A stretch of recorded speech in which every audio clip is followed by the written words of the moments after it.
ആക്രമണം തുടർന്ന് ഇസ്രയേലും ഇറാനും. ഇറാനിൽ 400ഓളം മരണം. ബങ്കറുകൾക്കുള്ളിൽ തുടരണമെന്ന ഇസ്രയേലി ജനതയ്ക്ക് നിർദ്ദേശം.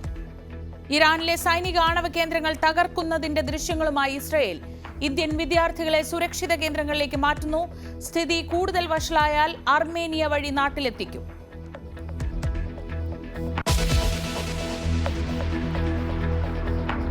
കടലിൽ കത്തിയ കപ്പലിൽ നിന്നുള്ള സേഫ്റ്റി ബോട്ടിന് പിന്നാലെ ടാങ്കറും തീരത്തടിഞ്ഞു. ടാങ്കർ കണ്ടെത്തിയത് അമ്പലപ്പുഴ വളഞ്ഞ വഴി തീരത്ത്. ഗ്യാസ് ടാങ്കർ ആണെന്ന സംശയത്തിൽ പ്രദേശത്ത് നിന്ന് ആളുകളെ ഒഴിപ്പിക്കുന്നു.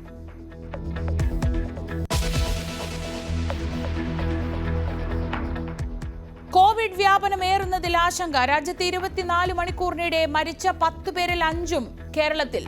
സംസ്ഥാനത്ത് 2007 ആക്ടീവ് കേസുകൾ. ഇന്നലെ മാത്രം ചികിത്സ തേടിയത് 102 പേർ. തിരുവനന്തപുരം വെള്ളറടയിൽ കൊല്ലപ്പെട്ട പ്രിയംവദയുടെ സ്വർണ്ണമാല കാണാനില്ല. പോസ്റ്റ്മോർട്ടം ഇന്ന്.